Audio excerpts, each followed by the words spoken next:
Bonjour à tous, je vais réaliser dans cette vidéo une série d'exercices que nous aurions réalisés en classe sur les MRUA. Il s'agit des exercices 10, 11, 12, 13, 14 et 20 des pages 28 et 29. Donc je vais le noter. En attendant, vous pouvez préparer votre livre et également votre cours.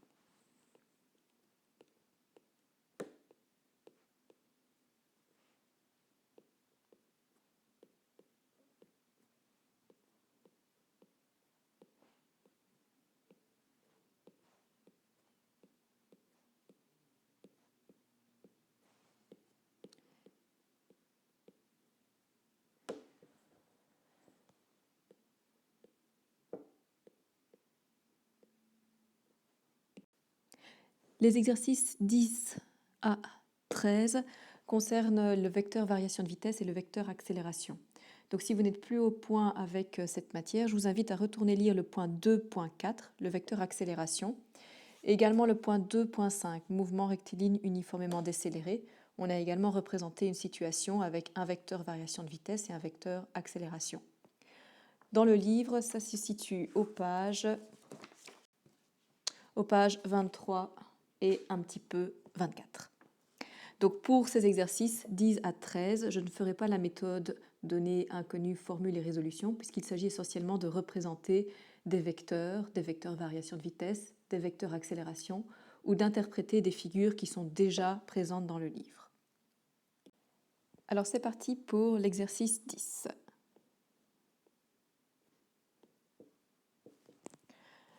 Du haut d'une planche de piscine, un nageur s'élance pour un plongeon.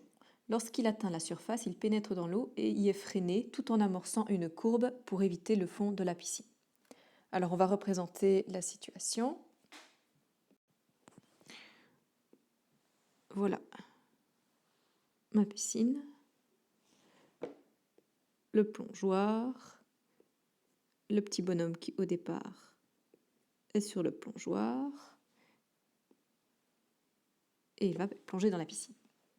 Alors dans le A, on nous demande de tracer qualitativement la trajectoire dans l'eau. Alors je vais tracer la trajectoire entière du petit bonhomme, mais on s'intéresse surtout à la partie lorsqu'il entre dans l'eau. On va rester en blanc. Donc forcément, il court, il plonge. Et juste avant de poursuivre le dessin de la trajectoire, on nous précise bien dans l'énoncé que lorsqu'il atteint la surface, il pénètre dans l'eau et y est freiné, tout en amorçant une courbe pour éviter le fond de la piscine. Donc il va bien pénétrer à la verticale dans l'eau, et puis il va essayer de ne pas se fracasser sur le fond de la piscine, donc sa courbe va tout doucement s'aplanir. Comme ceci. Voilà, donc ça c'est pour le petit a. On s'intéresse essentiellement à la partie ici, la trajectoire dans l'eau. Petit b maintenant, représenter sur cette trajectoire le vecteur vitesse à deux instants différents. Donc par exemple, on peut le représenter un vecteur vitesse à ce niveau-là et représenter un vecteur vitesse à un autre instant, par exemple ici. Petit rappel, quand on représente les vecteurs vitesse, on doit les faire tangents à la trajectoire. Donc je vais avoir un vecteur vitesse au point 1 ici et un vecteur vitesse au point 2 ici. J'aurais pu les nommer A et B, ça ne change rien. Le tout est de savoir c'est lequel des deux sera le plus grand. Est-ce que c'est la vitesse au point 1 qui sera plus importante ou la vitesse au point 2 qui sera plus importante? De nouveau, on relit l'énoncé. On nous dit qu'il va freiner en atteignant le fond de la piscine. Donc le vecteur vitesse qu'on représentera au point 2 devra être plus petit que le vecteur vitesse qu'on représente au point 1. Alors ici, vu qu'on n'a absolument pas de données chiffrées, on n'a pas besoin de travailler avec une échelle, simplement on devra voir que la taille du vecteur vitesse au point 1 est plus importante que la taille du vecteur vitesse au point 2.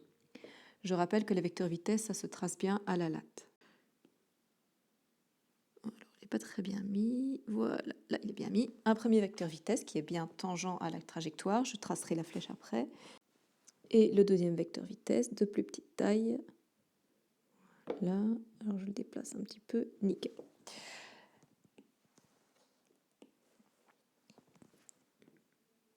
Donc ça, c'est V1. Je mets la petite flèche au-dessus de la notation du vecteur. Ça, c'est mon vecteur V2. On peut maintenant passer au point C, utiliser ces deux vecteurs pour tracer le vecteur variation de vitesse.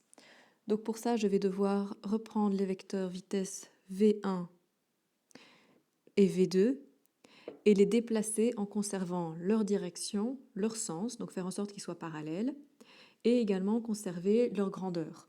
Donc si votre vecteur vitesse 1 mesurait 2 cm, vous gardez 2 cm quand vous le déplacez. Et le but, c'est de les mettre avec leur origine superposée.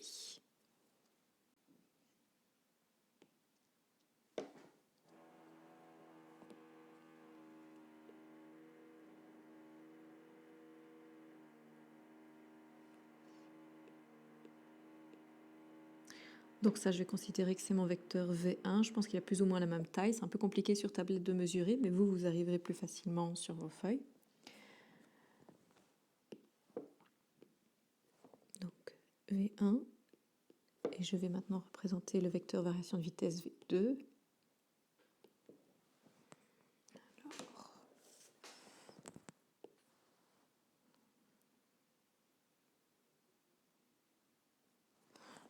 Si je compare un petit peu... Oh, c'est pas trop mal, hein? Voilà, V2.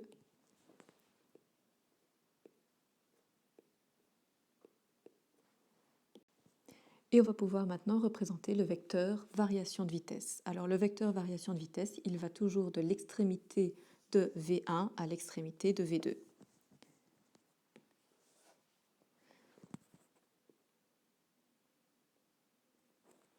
Voilà. Vecteur variation de vitesse, c'est delta V avec la flèche du vecteur. Si on le souhaitait, on pourrait également représenter l'accélération, mais ce n'est pas demandé dans l'énoncé. Donc petit a, tracer la trajectoire dans l'eau, on l'a fait. Bon, désolé pour le bruit, ce sont les voisins. Petit b, représenter sur la trajectoire le vecteur vitesse à deux instants différents, c'est fait. Et petit c, utiliser ces vecteurs pour tracer le vecteur variation de vitesse, c'est fait. L'exercice 10 est terminé. Alors c'est parti pour l'exercice 11.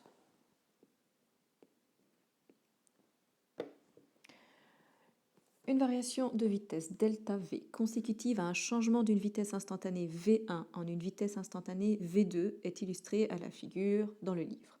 Parmi les trois situations suivantes, choisir laquelle est compatible avec la figure, donc lesquelles sont vraies, lesquelles sont fausses, et justifier la réponse. Alors la première chose qu'on va faire, c'est observer la figure. Si on regarde le vecteur vitesse V1 et le vecteur vitesse V2, au niveau de leur grandeur, lequel des deux est le plus grand? Celui qui est le plus grand, c'est V2, donc la vitesse à l'instant 2. Donc on passe d'une petite vitesse à une grande vitesse, ce qu'on peut écrire ainsi. La vitesse à l'instant 1 était plus petite que la vitesse à l'instant 2, ce que signifie que la voiture était en train d'accélérer ou en train de ralentir. Elle est en train d'accélérer puisque sa vitesse à l'instant 2, donc plus tard, est plus importante. Donc on est dans un phénomène où il y a une accélération.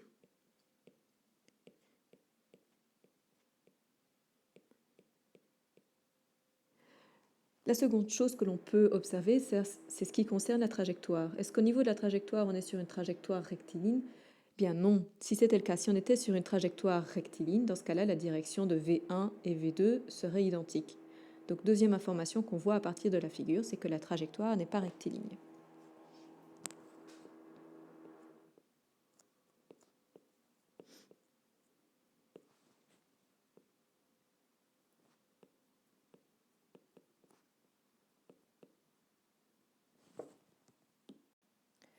Grâce à ces quelques informations, on va pouvoir très facilement voir quels sont les éléments qui sont vrais et qui sont faux, quelles sont les affirmations vraies et fausses. Si on regarde la A, est-ce que c'est une automobile qui freine dans un tournant? Bien non, elle ne freine pas. On a justement conclu, en observant l'image, que c'était un cas d'accélération. Donc le A, c'est faux. Au niveau de la justification, il suffit de reprendre les éléments qu'on a écrits juste au-dessus. Alors l'affirmation B. Est-ce que c'est une automobile qui, dans un tournant, passe de 20 à 35 km/h? Pour ce qui est de la notion d'accélération, effectivement, il y a une accélération. L'automobile passe de 20 à 35 km/h. Et est-ce qu'on pouvait, dans une situation de tournant? Eh bien oui, on avait conclu que la trajectoire est non rectiligne. Eh bien, un tournant, c'est bien un moment où on a une trajectoire non rectiligne. Donc le B est vrai. Et le C, est-ce que c'est une automobile qui effectue un tournant à l'allure constante de 20 km/h? Alors le tournant, oui, c'est possible, puisque c'est une trajectoire qui est non rectiligne, mais elle ne le fait pas à allure constante. Sinon, les vecteurs, bien qu'ayant une direction différente, auraient eu des tailles, des grandeurs identiques. Et ici, ce n'est pas le cas. Ils ont des tailles différentes, donc la vitesse de la voiture a changé quand elle tournait. Donc le C, c'est faux. Ça ne se faisait pas à vitesse constante. Et voilà pour l'exercice 11. Donc je vais passer sur une nouvelle page pour les exercices suivants.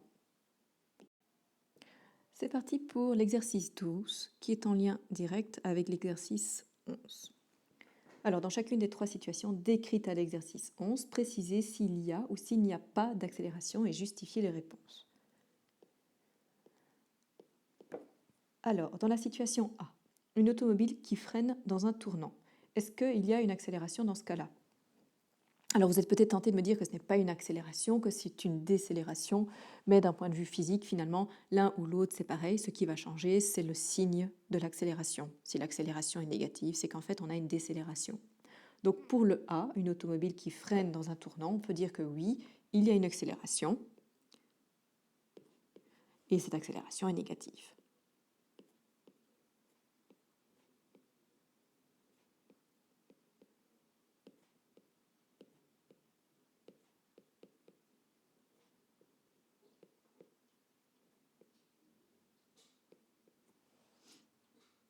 Et donc on peut passer maintenant au B.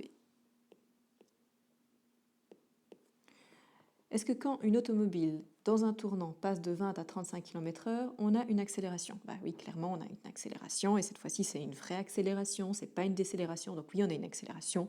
On peut préciser pour le fun que cette fois-ci, elle est bien positive.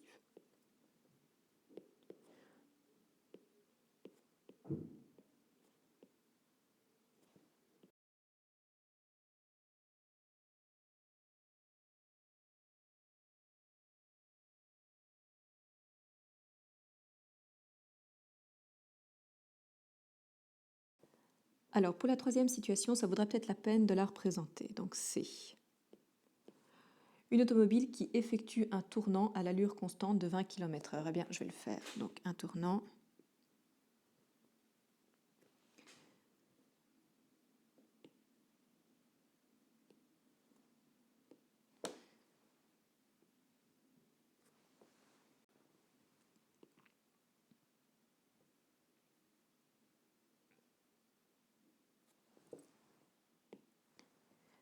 Donc, j'ai représenté le vecteur vitesse à deux instants différents du tournant et j'ai fait en sorte qu'il soit de même taille. Parce que dans la situation C, l'automobile effectue le tournant à allure constante.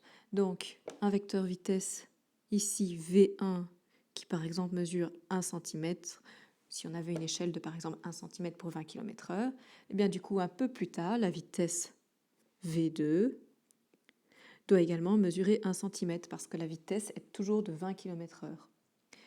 Donc, je les ai représentés, ces deux vecteurs tangents à la trajectoire. Donc, je vais les déplacer maintenant pour voir si j'arrive à représenter un vecteur variation de vitesse.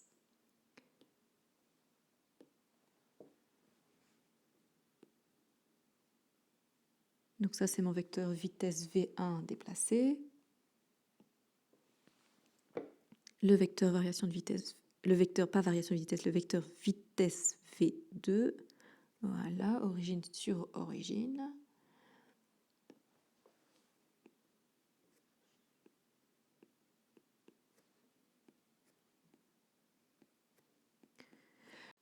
Comme le vecteur vitesse V1 et le vecteur vitesse V2 ont des directions différentes et des sens différents, eh bien je peux représenter un vecteur variation de vitesse.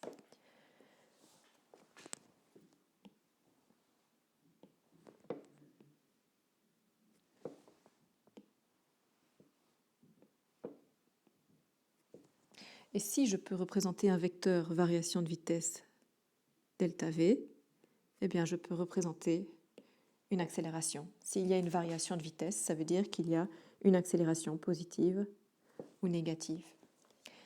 Donc c'est la situation qu'on avait rencontrée dans le cours où la grandeur de la vitesse ne changeait pas, mais comme la vitesse changeait de direction, il y avait une variation de la vitesse et donc une accélération. Donc ici, dans le cas C, on pourra dire qu'il y a une accélération. Même si les vecteurs ont la même grandeur, ils ont des directions différentes, donc il y a un vecteur variation de vitesse et par conséquent un vecteur accélération.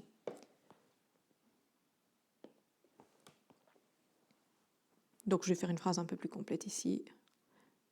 Oui.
Et voilà pour l'exercice 12. On va maintenant passer au dernier exercice sur les vecteurs variation de vitesse et les vecteurs accélération. On va passer à l'exercice 13.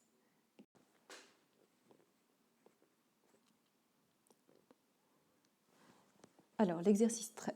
Dans quel type de mouvement le vecteur accélération a-t-il la même direction que le mouvement? Et dans lequel est-il de même sens? Dans lequel est-il de sens contraire? Pour cet exercice, je vous invite à reprendre le point 2.4, vecteur accélération, dans vos notes. On a représenté les 4 situations différentes qui étaient expliquées dans le livre et ça va vraiment vous aider de les avoir sous les yeux. Alors c'est parti pour la première partie de la question. Dans quel type de mouvement le vecteur accélération a-t-il la même direction que la trajectoire du mouvement? Si je prends les 4 situations qu'on a représentées, la première situation c'était la voiture qui accélère. La voiture qui accélère, si vous localisez dans votre dessin le vecteur accélération, est-ce qu'il a la même direction que le mouvement? Bien oui, le mouvement était rectiligne, on avait une voiture qui bougeait, le vecteur accélération, même si on l'a représenté un petit peu plus bas, eh bien, en gros, il avait la même direction horizontale que celle du mouvement. Donc, la première situation qu'on a représentée, la voiture qui accélérait, ça correspond en fait à un mouvement rectiligne uniformément accéléré. Le vecteur accélération a la même direction que le mouvement si ce mouvement est rectiligne. Donc on peut déjà répondre à une partie de la question.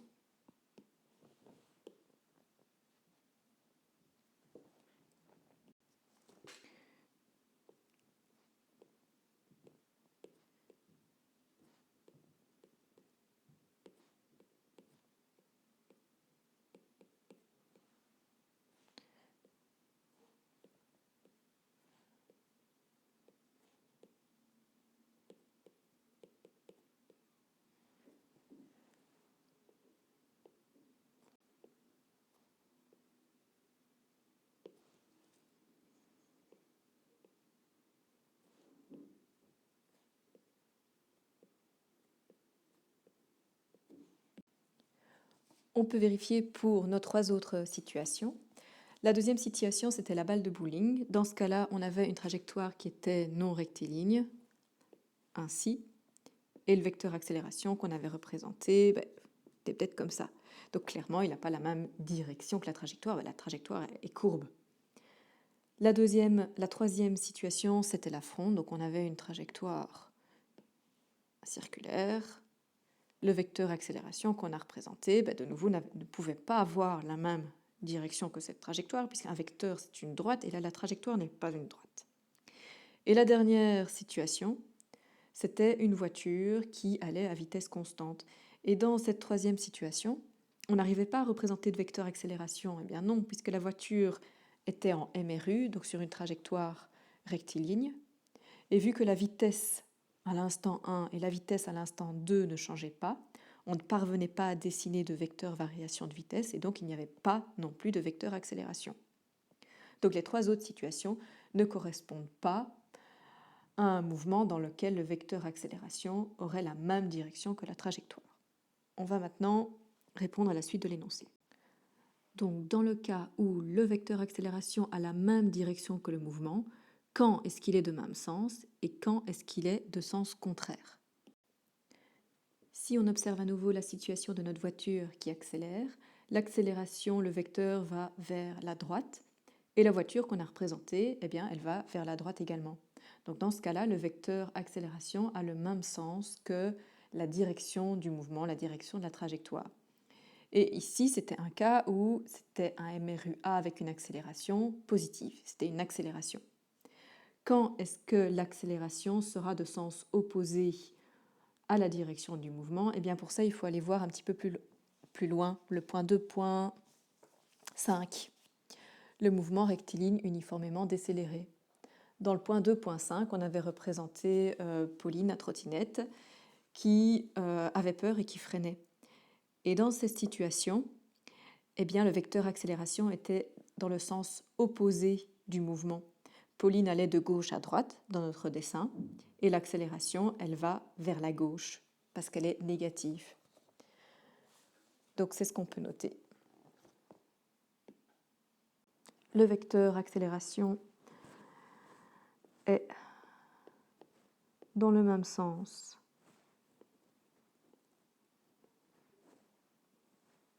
que le mouvement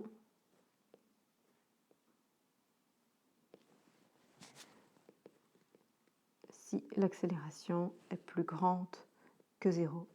Alors soit vous allez voir dans le cours, soit je vous mets la référence de la figure dans le livre. Dans le livre, c'est la figure 2.11.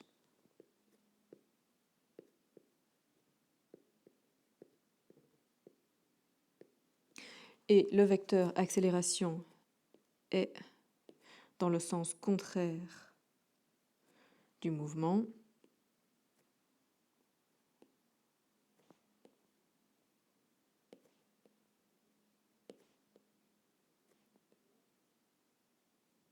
Dans un cas de décélération, donc avec une accélération négative. Alors de nouveau, on avait représenté cette situation dans le point 2.5, la figure concernée dans le livre. Alors ce n'est pas une trottinette, c'est une voiture qui décélère, c'est la figure 2.14.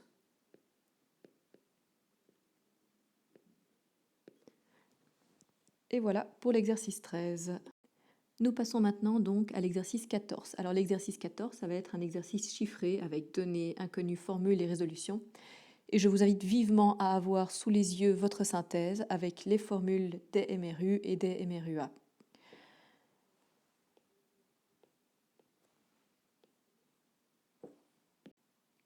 Alors, la situation. Un automobiliste roule à la vitesse de 108 km/h. Il aperçoit un enfant qui traverse la route à 80 mètres. Son temps de réaction avant le freinage est de 0,9 secondes. Les freins provoquent ensuite un MRUD dont l'accélération vaut moins 7 mètres par seconde au carré. La distance d'arrêt qui s'ensuit est-elle suffisante pour éviter l'enfant? Alors, dans ce type de situation où il y a un automobiliste qui roule pépère et que tout d'un coup il y a un obstacle, je rappelle qu'on aura toujours deux phases. Une phase pendant laquelle l'automobiliste doit réagir, il y a un certain temps de réaction et pendant ce temps de réaction, la voiture va parcourir une distance de réaction. À la fin de cette phase, l'automobiliste appuie sur la pédale de frein et donc on entre dans la deuxième phase, la phase de freinage avec un temps de freinage et une distance de freinage. La phase 1, c'est un MRU. Pendant tout le temps qu'il faut à l'automobiliste avant de réagir, la voiture, elle continue son mouvement de MRU. Et puis la deuxième phase, comme l'automobiliste appuie sur la pédale de frein, C'est une phase donc de freinage, donc on sera dans un MRUA avec une accélération négative. Donc c'est parti pour bien chercher les informations, les données de chaque phase.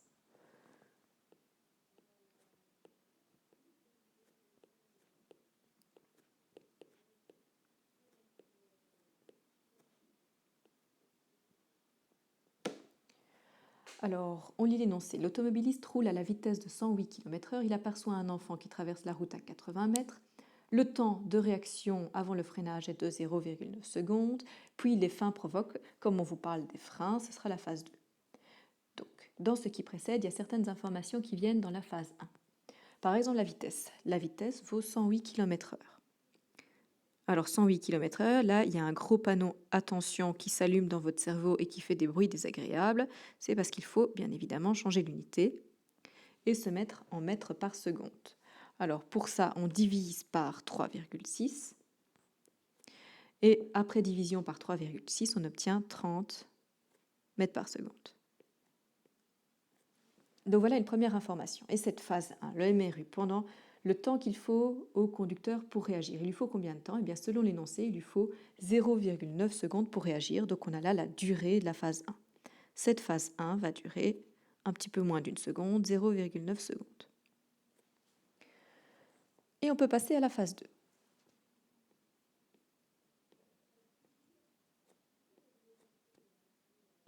Qui sera un MRUA avec une accélération négative.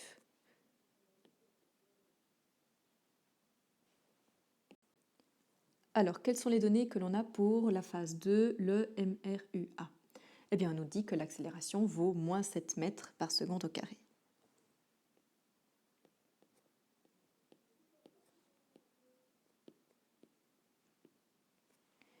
Et c'est tout, on n'a pas plus d'infos?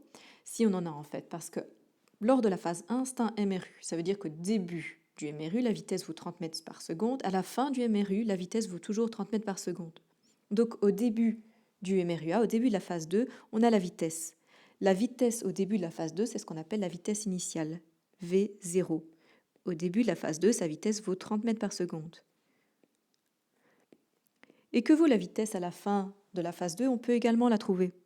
La vitesse à la fin de la phase 2, la vitesse à l'instant T, eh bien, étant donné que le conducteur est en train d'appuyer comme un malade sur la pédale de frein pour éviter l'enfant, eh bien, au bout d'un moment, il va se retrouver à l'arrêt. Et donc, à l'arrêt, sa vitesse vaut 0 mètres par seconde.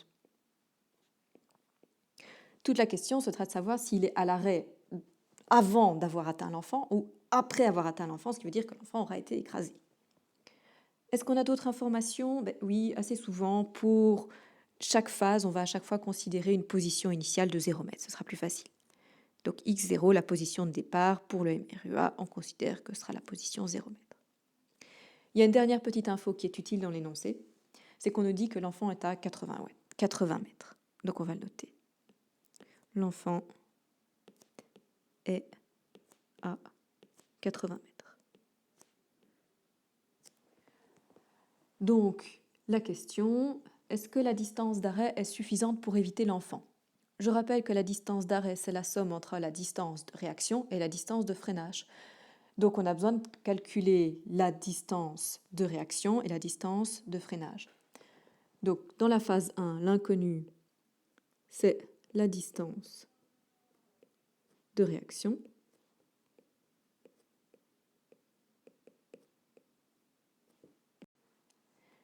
Et dans la phase 2, on cherche la distance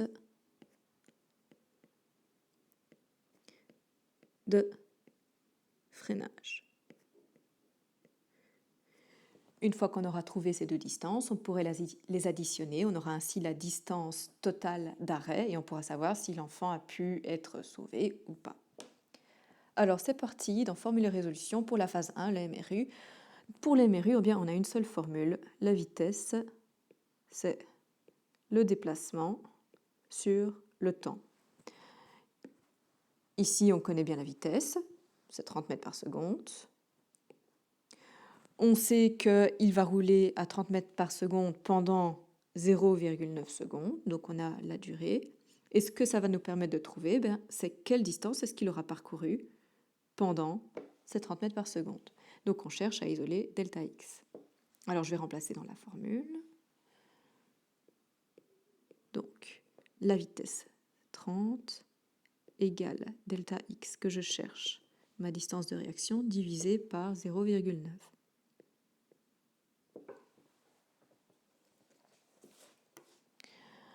Du coup, si j'isole correctement, eh bien, je dois multiplier chaque membre de l'équation par 0,9, ce qui donne 30 fois 0,9 égale delta x.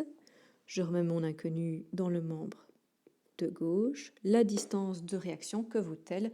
30 fois 0,9, on obtient 27 mètres.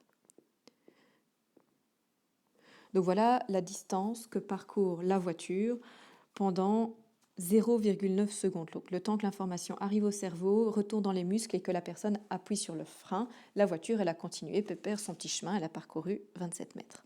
On passe maintenant à la phase 2.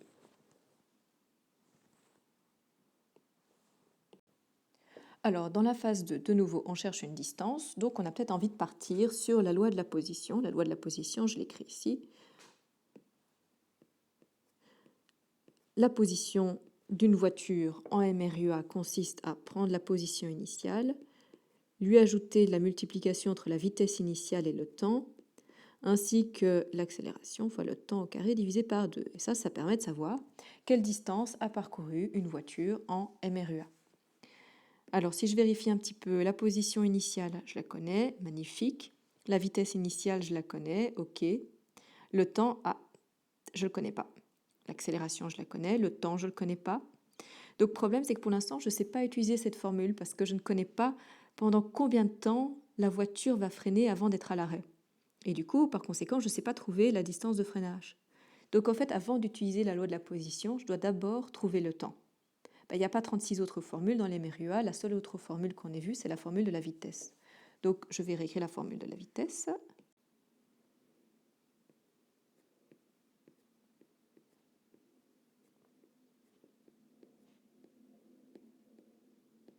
Donc, dans un MRUA, la vitesse au bout d'un certain temps, la vitesse à l'instant t, que je connais, c'est la vitesse initiale, que je connais, plus l'accélération que je connais, fois le temps. Et donc, dans cette formule, on va pouvoir isoler le temps, savoir en combien de temps la voiture passe de 30 mètres par seconde à 0 mètres par seconde.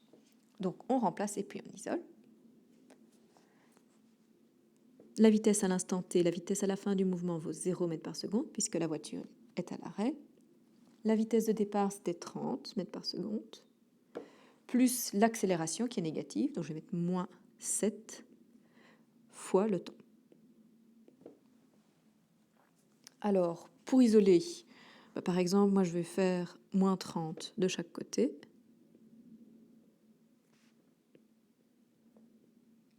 Comme ça, 30, moins 30, ça se simplifie ici. Alors 0 moins 30 à gauche, il reste moins 30, égale moins 7 fois le temps. Comment isoler un petit peu plus le temps? En divisant par moins 7 de part et d'autre.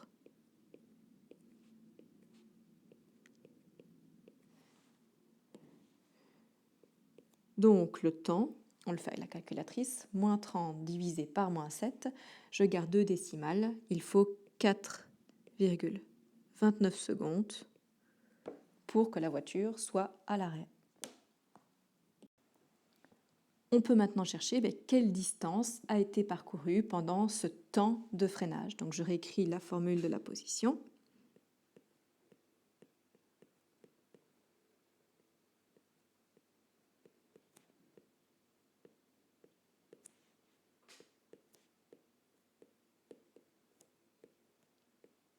On remplace dedans.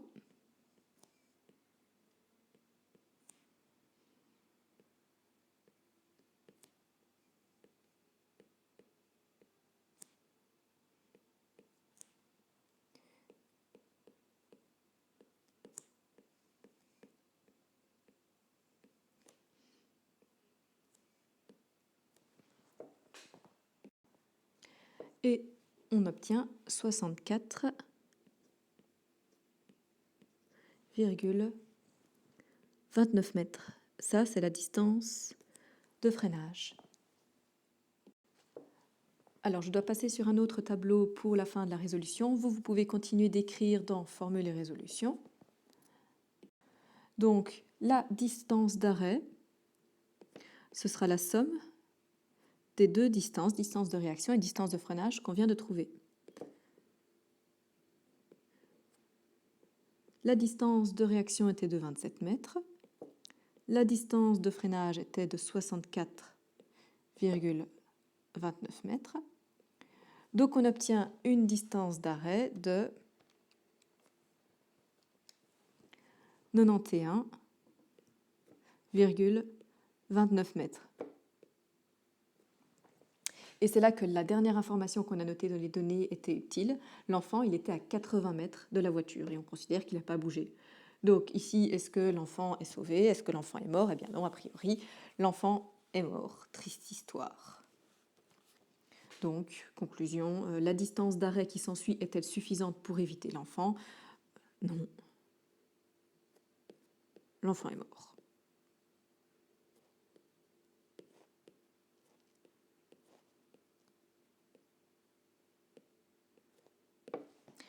Et voilà pour l'exercice 14. On va maintenant passer à notre dernier exercice, l'exercice 20.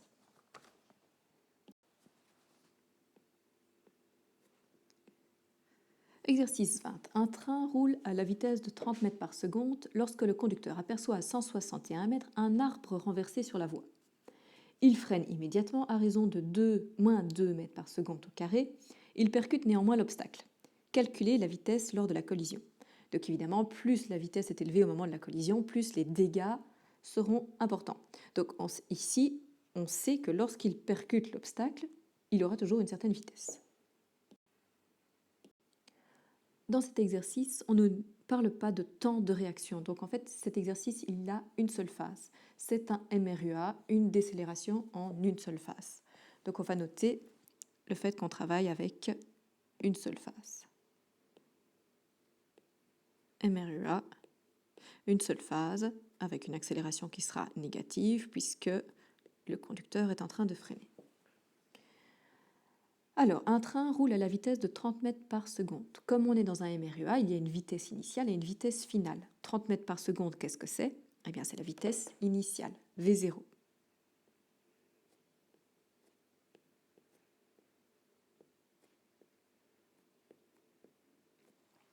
Et la vitesse finale, VT, c'est ce qu'on nous demande de chercher.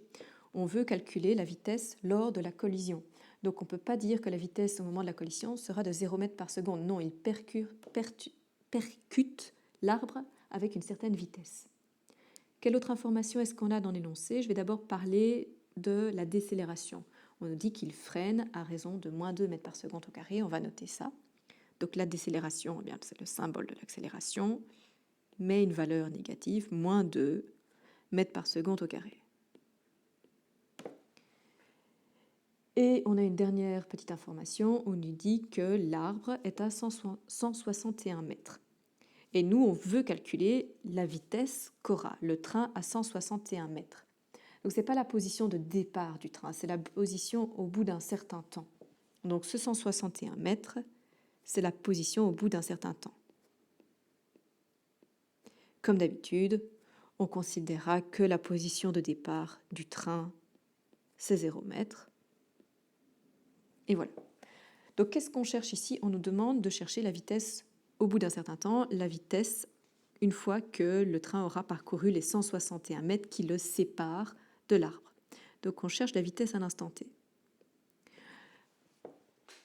La vitesse à l'instant T, ça tombe bien, on a peut-être envie de foncer sur la formule de la vitesse, la loi de la vitesse, Vt égale V0 plus A fois T. On a une formule directe qui nous donne la vitesse au bout d'un certain temps. Dans cette formule, la vitesse initiale du train, on la connaît, l'accélération, on la connaît, pas de chance, on ne connaît pas le temps. Donc on ne trouvera pas immédiatement la vitesse au bout d'un certain temps. Il va d'abord falloir chercher pendant quel temps, quelle durée va s'écouler entre le début du mouvement et le moment où le train arrive sur l'arbre. On va d'abord devoir chercher le temps.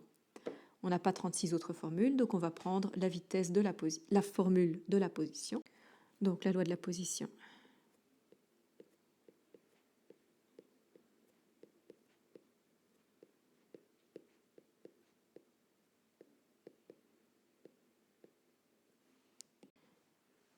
Et on remplace dans cette formule.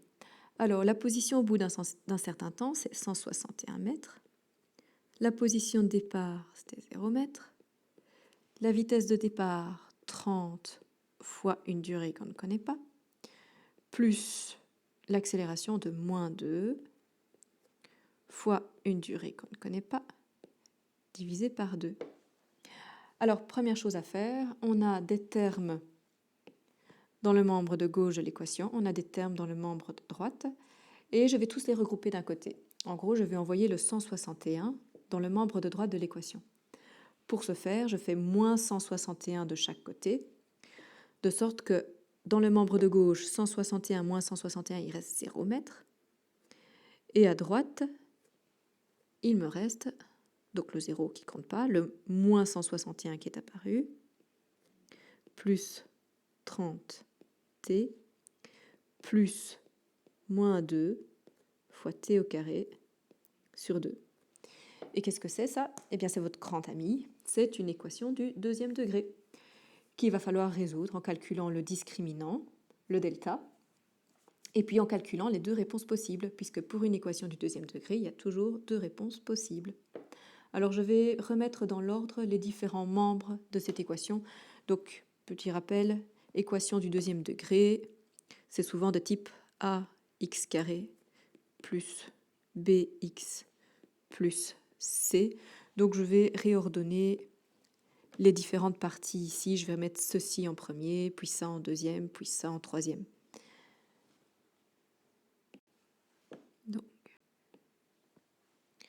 Donc ici, moins 2 sur 2, ça va se simplifier en moins t. Moins t au carré. Donc moins 2 sur 2, ça fait moins 1. Moins 1 fois t carré, ça fait moins t carré. Plus 30t moins 161 égale 0. On peut donc calculer le delta, le discriminant. La formule, c'est b carré moins 4c.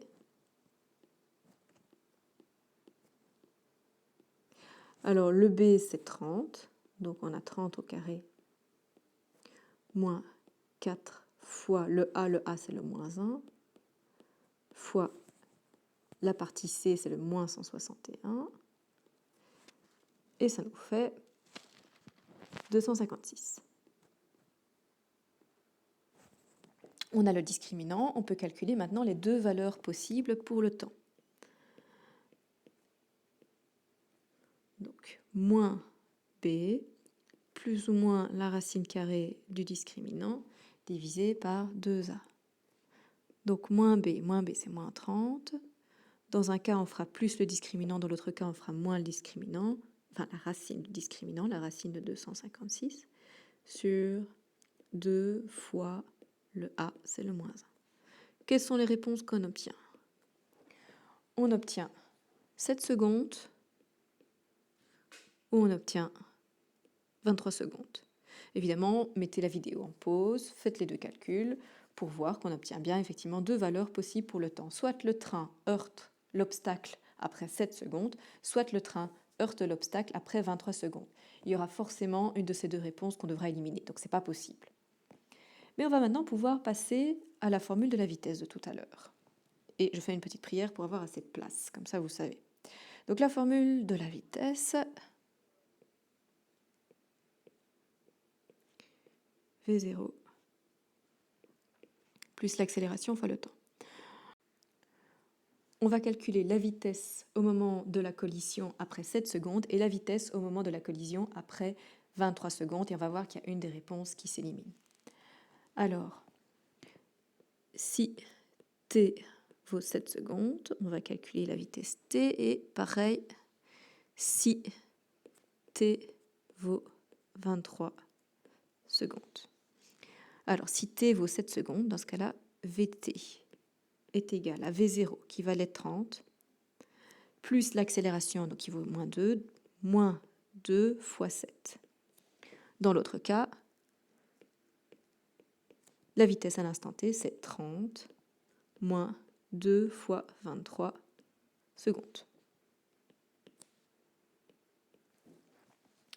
On fait ça à la calculatrice. Dans le premier cas, si la collision a lieu après 7 secondes, on obtient une vitesse au moment de l'impact de 16 mètres par seconde. Donc le train heurte le tronc d'arbre avec une vitesse de 16 mètres par seconde. Eh bien, c'est crédible.